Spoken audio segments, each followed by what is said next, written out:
Hi guys, and welcome back to this week's version of What's Hot and What's Not. This week we had some change in the river. The late fall run is finally coming in pretty good numbers. Now I've had some pretty good luck this week, so take a good look at these pictures.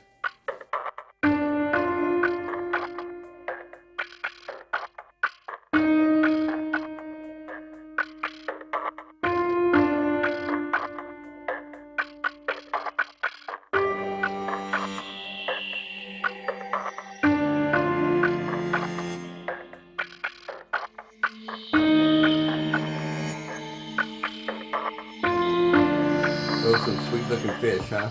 Man, they're nice chromers, super chrome fish. They're so thick, man. They look like Arnold instead of Pee Wee Herman. Like you get the late fall run towards the end. They're nice, bright fish, and I really enjoy fishing for them. I've been having a little better success down there than a lot of people at Nice Landing. Uh, Mostly because I fished it for a lot of years, and I know all the little spots when things are happening or not happening. There's no water coming out of that slough right now, so that makes it tough there. Those fish are just blowing through. You got one shot at them, and what you get is what you get. You actually would be better off, and I'm thinking about doing it too, is maybe moving to someplace like Ward's Landing where you got Butte Creek coming in. You know, with this range, you're going to have it coming in. And maybe down towards Sacramento, like the mouth of the American River, mouth of the Feather River. Any place where you got two different smells that come together. And when those two smells come together, it creates a confusion for the fish that are migrating upstream. And, you know, they need to kind of mill around there for a while and decide which way they want to go, you know, which fork of the road they want to take. So actually, I think you'd probably have better success with catching some fish in one of those areas instead of where I've been down there at Nice Landing. Because like yesterday, there was only, you know, two boats. The whole time I was there only two boats that got fish. Me and the guy next to me.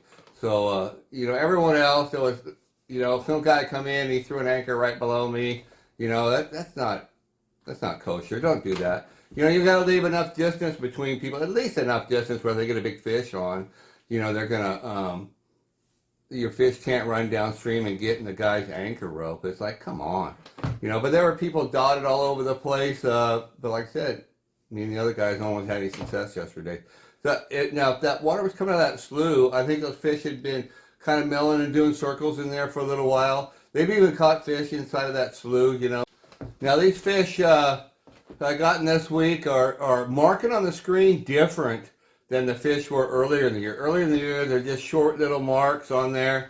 Now they look like snakes. They're big, long marks stretched out. That's because they're moving upstream slow. You know, they're just creeping through the beam. So they're coming out with real long marks. And those are the ones that seem to be the best biter. Because they get around your lure, you know, and they're moving slow. And, you know, it's just, you know, getting in their face and annoying them, and they just smack it. You know, so that's what you're looking for. You know, those tight little marks, even in schools, they're tight little marks, you know, and you can tell they're just shooting upstream. They got migration on their mind.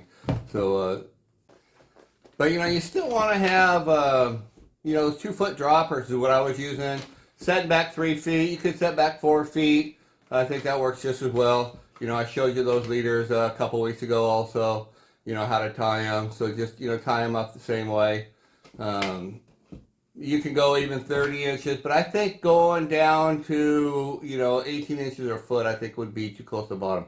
I think these fish are, you know, up off the bottom just a little bit, you know, maybe 6 inches or a foot, you know, not very far. But by the time you get that up, you know, plus the length of their body, I think, you know, 2 foot's just about right. Puts it right in their eye level. So that's the droppers I think you need.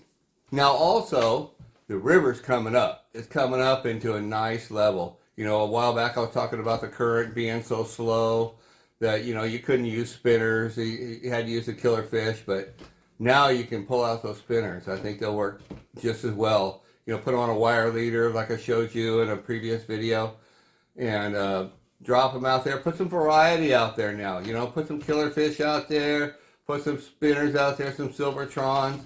You know, you can even use that little trick that I did where I put a spinner in front of the killer fish all those things work. And you get some varieties out there so they can pick and choose.